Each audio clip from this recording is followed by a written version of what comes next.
Profit Mohammad के बाद पहले खलीफा अबू बकर, दूसरे खलीफा उमर और तीसरे खलीफा उस्मान द्वारा कुरान को कलेक्ट करके और उसको जारी किया गया एक किताबी शक्ल में। कुरान के अंदर कुछ आयतें ऐसी। जी दोस्तों, अस्सलाम वालेकुम, नमस्कार, आदाब। एक व्यक्ति है जिसका नाम लेने से कोई फ़ायदा नहीं है और हमारे बाजू में वीडियो है, देख लीजिए। उसी का मतलब मैं बताने जा रहा हूँ और उसी की बात करने जा रहा हूँ। ऐसे नालायक, बेवकूफ़, बदतमीज़ लोग हमारे भारत में अक्सर मिल जाया करते हैं और ये सही बात है, मिलते रहते हैं। इस बेवकूफ़ ने कहा है कि प्रॉफिट मोहम्मद मुस्तफ़ा सल्लल्लाहु अलैहि वसल्लम के बाद जो खलीफा आए वो अपने तरफ से उस 26 कुरान की जो 26 आयतें में वो अपने तरफ से उसमें मैंने लिखा या डाला या बढ़ाया। और इस बेवकूफ़ ने ये कहा कि जिहाद और ऐसे कई शब्द इसने यूज किया जो हमें तो सुनकर इतना गुस्सा लगता है। और ये सुप्रीम कोर्ट में चैलेंज भी किया है, ये सही है, और उसका 2-4 दिन में सुनवाई भी होगा। तो मैं पहली बात तो बता देना चाहता हूँ, सारे हमारे उलमा जो हैं, जो तर्जुमानी करते हैं, उनको तुरंत इसका जवाब देना चाहिए और ऐसे व्यक्ति का एक थप्पड़ मार के जवाब देना चाहिए और पूरी दुनिया को बताना होगा कि ये जिहाद क्या है, आतंकवादी क्या है, ये क्या है। मैं आपके समस्त एक बात बता देना चाहता हूँ। जो जिहाद का शब्द है 26 आयतों में, वो ये तो नाम नहीं बताया वो 26 आयत कौन है, लेकिन जो ये इसने ये कहा कि जो आतंकवादी की गतिविधियाँ है, काफिरों को मार दो, और जिहाद जैसा शब्द का इसने जो बात करी, मैं उसी बात का जवाब देना चाहता हूँ कि इस कुत्ते ने ये कहा कि जिहाद, अरे बेवकूफ़, अगर जिहाद का शब्द ये नहीं कि किसी काफिर को मारा जाए।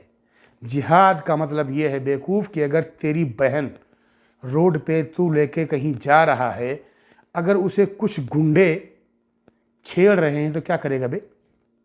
मैं तेरे से पूछ रहा हूँ, क्या करेगा तू? क्या उन गुंडों के हवाले कर देगा या कुछ करेगा? तो वहाँ उसी का शब्द का नाम है जिहाद।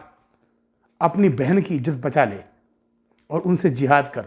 अबे अगर जिहाद का शब्द इस्लाम में ना आया होता तो शराब खुलेआम बिक रहा था, खुलेआम हो रहा था, चल रहा था, लोग पी रहे थे, बहन बेटी की इज्जत खुलेआम नीलाम हो रहा था। अगर जिहाद का शब्द आया तो इस सब पे रोक लगा, खून खराबा खुलेआम हो रहा था।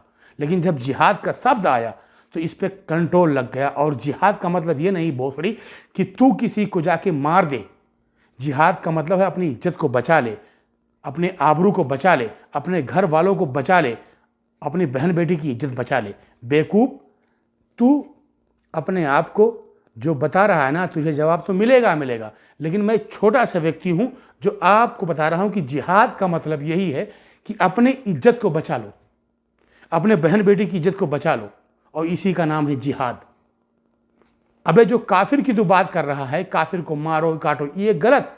ये कई लोगों ने ये बात करी, काफिर को मारो काटो। अबे ये बात नहीं जो आज की बात तू कर रहा है काफिर, ये वो दौर की बात है। अगर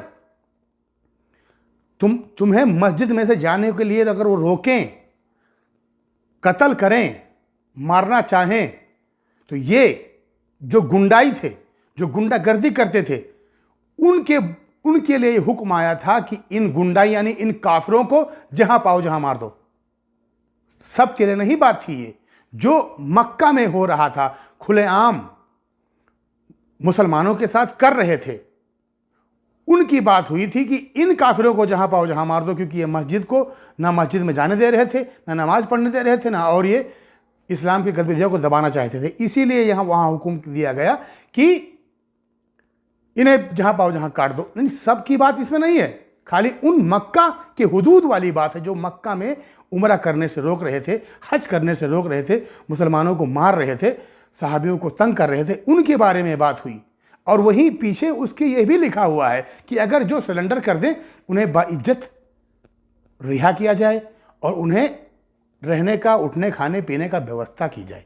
बेवकूफ़, ये सारी बातें जो है ना, ये किसी अली की बात कर और किसी की बात कर, उमर की बात कर, ये लोग की हिम्मत नहीं थी कि एक कुरान का एक जबर जियर ऊपर नीचे कर दें। और अल्लाह ने खुद कुरान में चैलेंज किया है बेवकूफ़ कि दुनिया तू ताकत लगा ले, अपने शैतानों को भी बुला ले, लेकिन तू कुरान में उल्टा फेर नहीं कर सकता है और ना कर पाएगा।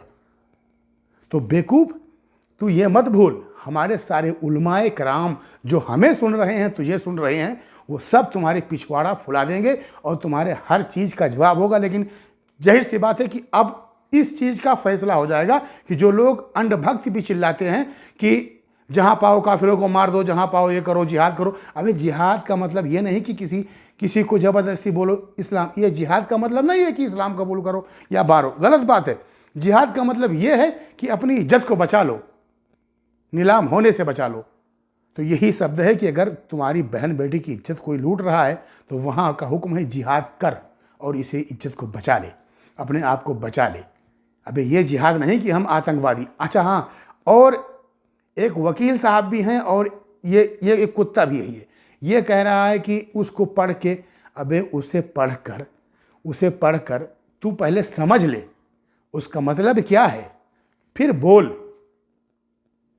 और मैं भाई ऐसा है वीडियो बड़ा हो जाएगा इसलिए मैं ज़्यादा बात नहीं करता हूँ, लेकिन हम सभी दोस्तों से, हिंदू और मुसलमानों से, सिख ईसाई सभी लोगों से, सभी धर्मों से कहता हूँ कि जो जानकार हैं, कुरान के जो मानने वाले हैं, जो जानकार हैं, वो तुरंत इस पर कार्रवाई करो, खुले शब्द में इस 26 आयतों का तर्जुमा करके सही सही बताएं, तफसीर से बताएं कि सारी दुनिया की आंखें खुल जाए और अगली बार कोई ऐसा कुत्ता आके सामने ना भूख कर जाए। जय हिंद, जय भारत, अस्सलाम वालेकुम। है जो आतंक को बढ़ावा